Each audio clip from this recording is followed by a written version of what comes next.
Alright, this is STUFFUnlocker. I'm gonna do this demo a little backwards for people who already know how to flash. It's pretty interesting. It's unique. Yeah, the other soft mods are not like this. I'll show you guys a demo of this. I'm trying out Legend of Mana. Now, this sometimes has some issues on some other soft mods. Well, it's reported to. Interesting thing, I'm not having any problems with this right now. Not on, wow, I don't know what's going on with the exposure, but weird. Anyway, see, we're getting a normal boot up screen. Now, this is a backup, you saw that. It's booting just like a normal PlayStation would. A stock BIOS. It's pretty sweet.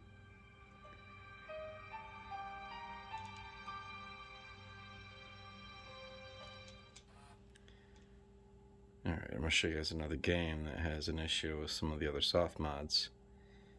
Not to really highlight the compatibility issue, that's not really a problem. There's only like a half a dozen games or something that are popular that won't play in other soft mods. The main highlight of this is that it's a stock PlayStation.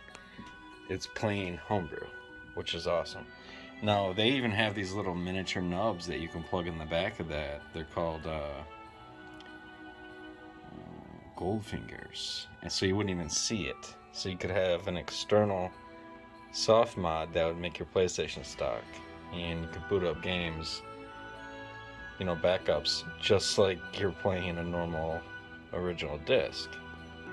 Now, this is Legend of Dragon. It definitely has problems with these two, No Cache and UniROM. Some of my favorites, but especially No Cache's memory card manager and UniROM's utilities. They're awesome. But sometimes people aren't really craving utilities. They want, you know, the stock experience, which is when I found this, I think it was yesterday, I was really excited because I thought I knew about all the soft mods that PlayStation offered. So this is Legend of Dragon, like I was saying. It has issues with, I think, even mod chips, multiple mod chips. So there's like half a dozen things that this game will not boot on, and it's booting up fine on this. So not only is it stock, it's booting LOD, which is a pain in the ass to boot sometimes. So we are getting a little slight skip in the start, but which can be copy protection. That is something PlayStation has.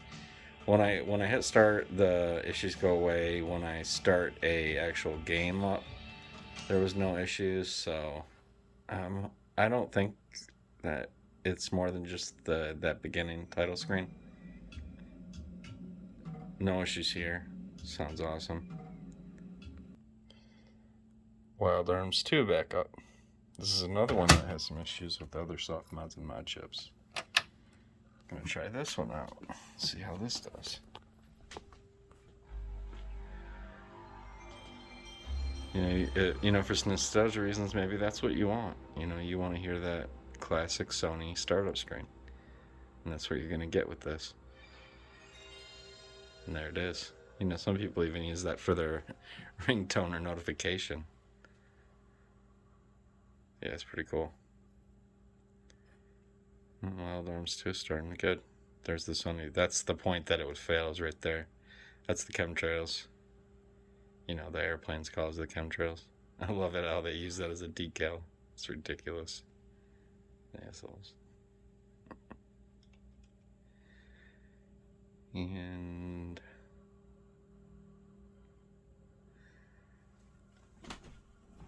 there it is.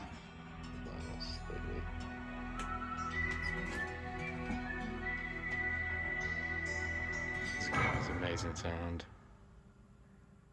That's something about the PlayStation, just constantly shocks me how good the music was. It really was a huge jump, you know, in sound quality. Some of the sound effects are, I mean, they're just like modern games. And there's that classic sound. Some people hate it. They like the Japanese version more. I really like it.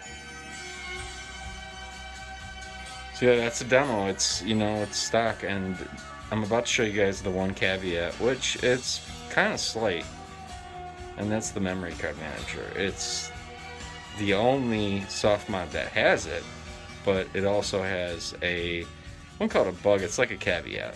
I'll show you in a second. Alright, we got our memory cards in. I'm going to hit the reset button, show you guys what I was talking about. So the lid's down, we got our STUFFUnlocker in the back. That's our Softmod that we're running. There is no game in it now. So we're going into the memory card manager.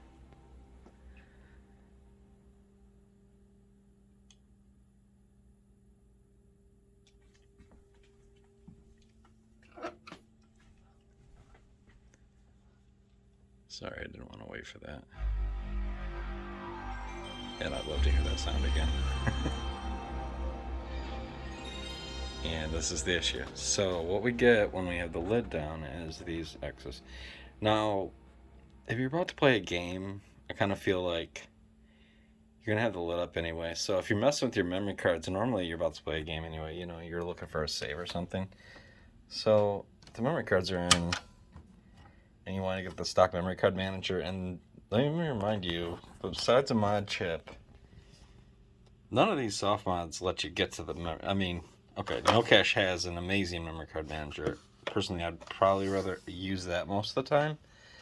But there are instances where I want to get into the stock memory card manager, and you're gonna have to have your lid up. That's the only thing. So as long as the lid's up, it boots up fine. There's no little X's like that. So I'm not sure what the deal with that is. I'd have to read the release notes and whatnot. You know, I'm pretty sure that Modsville moved on to the other exploits because of the utilities and stuff. But that's one thing I kind of, you know, I really like the stock memory card manager sometimes. And I'll show you why. For instances like this, look at Harvest Moon here. It has 8. Look at, see the cows and the chickens? It has 8, what is that called? I guess slots that it takes up, right? So even on NoCache's pretty badass memory card manager, it's kind of hard even on that one to like understand what's going on.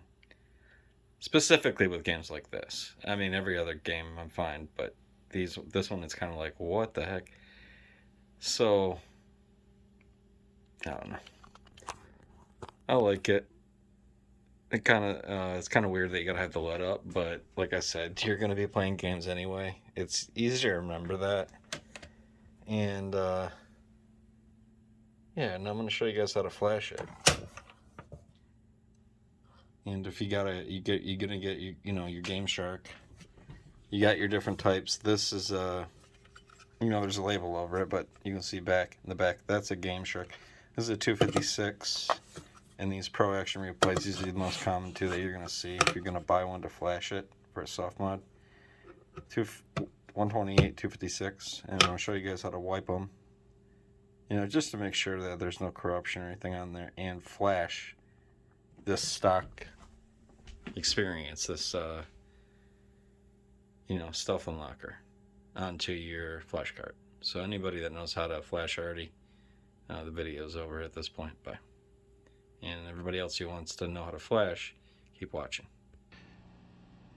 So you can get NXFlasher from here. And this is kind of for people who already kind of know how to flash a cheat cart, or if you're interested in reading how to do it from here. I'm not going to do it this way. I'm going to do it through UniROM. Because that has the wipe ability. And I want to show you something. It's crazy, all the things I know about soft modding, and I still did not know about this. It came out just last year. So there's been updates to it relatively recently, considering the PlayStation 1's 25 years old. So if you want to go to PSX Place, you can, and get this ROM to flash your cheat cart. I'll meet you guys over at the hardware, and I'll show you how to flash it. Alright, this video is too long. We are going to make a part 2, or I'm going to basically make this just the demo. So you can check in the in my videos. The other one will be called how to, this one will be just called demo. But basically what I use in the other video is UniROM FreePSXBoot, and I wiped the card. So yep, that is STUFFUnlocker, and I recommend you try it out, especially if you're, craving a stock BIOS experience. Thanks, guys.